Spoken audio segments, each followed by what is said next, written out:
పెద్దారవీడు మండలంలో ఘటన. అభివృద్ధి పనుల శిలాఫలకంపై లేని సర్పంచ్ పేరు, తనను గౌరవించలేదని సర్పంచ్ ఆగ్రహం.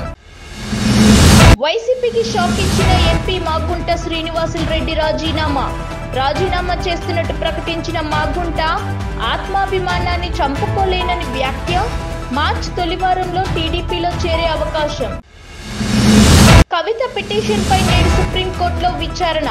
ఢిల్లీ లిక్కర్ స్కామ్ లో కవితకు ఈడీ నోటీసులను సుప్రీంకోర్టులో సవాల్ చేసిన కవిత. ఇదే కేసులో కవితకు సిబిఐ నోటీసులు కూడా జారీ.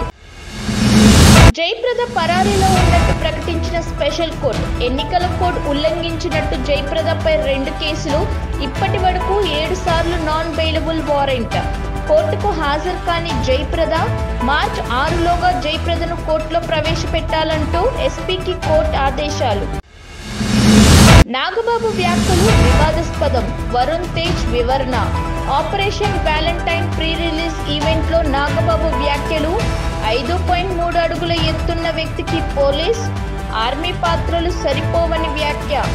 ఒక టాలీవుడ్ హీరో గురించే ఈ వ్యాఖ్యలు చేశారంటూ ప్రచారం. బిడ్డ నువ్వు వస్తావా, నీ అయ్య వస్తాడా చూసుకుందాం అంటూ కేటీఆర్ పై సీఎం రేవంత్ రెడ్డి ఫైర్. నేనే సీఎం, నేనే పీసీసీ చీఫ్. నువ్వు మొగోడివైతే పార్లమెంట్ ఎన్నికల్లో 1 సీటైనా గెలవాలంటూ సవాల్. జైల్లో మగ్గినప్పటికీ ఎవరికి లొంగకుండా నిన్ను, నీ అయ్యను, నీ బావను బొందపెట్టి సీఎం కుర్చీలో కూర్చున్నానన్న వ్యాఖ్య. ఈ కుర్చీ తనకు ఉందంటే అది కార్యకర్తల త్యాగం, పోరాట ఫలితమేనన్న సీఎం రేవంత్ రెడ్డి. బీఆర్ఎస్ చేసిన తప్పులను తమ పార్టీ కార్యకర్తలు సోషల్ మీడియాలో పెట్టారన్న ముఖ్యమంత్రి. కృష్ణానగర్లో ఏదైనా బ్రోకర్ దందా పెట్టుకుంటే వ్యాపారం బాగానే నడుస్తుందంటూ చొరక. క్యాన్సర్ చికిత్సపై పరిశోధనలో టాటా ఇన్స్టిట్యూషన్ సంచలన విజయం. 100 రూపాయలకే టాబ్లెట్. రెండోసారి క్యాన్సర్ రాకుండా చికిత్స కనిపెట్టిన పరిశోధకులు శరీరంలోని క్యాన్సర్ మృతు కణాలను రక్తం ద్వారా ఇతర శరీర భాగాల్లోకి వెళ్లకుండా చెక్. కేవలం 100 రూపాయలకే కొత్త టాబ్లెట్ ఆవిష్కరణ. టాటా ఇన్స్టిట్యూషన్ వైద్యులు. జూన్ జూలైలో మార్కెట్లోకి అందుబాటులోకి రానున్న టాబ్లెట్. కాంగ్రెస్ అభ్యర్థుల ఎంపికపై వైఎస్ షర్మిల ఫోకస్. నేడు రేపు కీలక భేటీలు. కాంగ్రెస్ ఎమ్మెల్యే, ఎంపీ టికెట్ల కోసం దరఖాస్తు చేసుకున్న వారితో షర్మిల సంప్రదింపులు.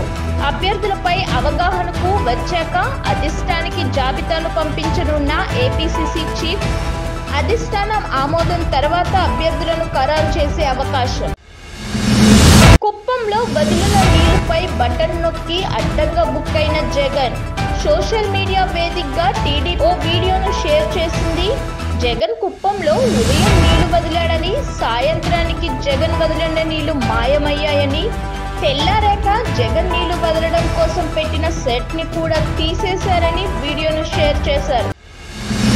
తెలంగాణలో నేటి నుంచి ఇంటర్ పరీక్షలు. ఈ రోజు నుంచి మార్చి 19 వరకు పరీక్షలు జరగనున్నాయి. మొత్తం 1521 పరీక్షా కేంద్రాలను ఏర్పాటు చేశారు.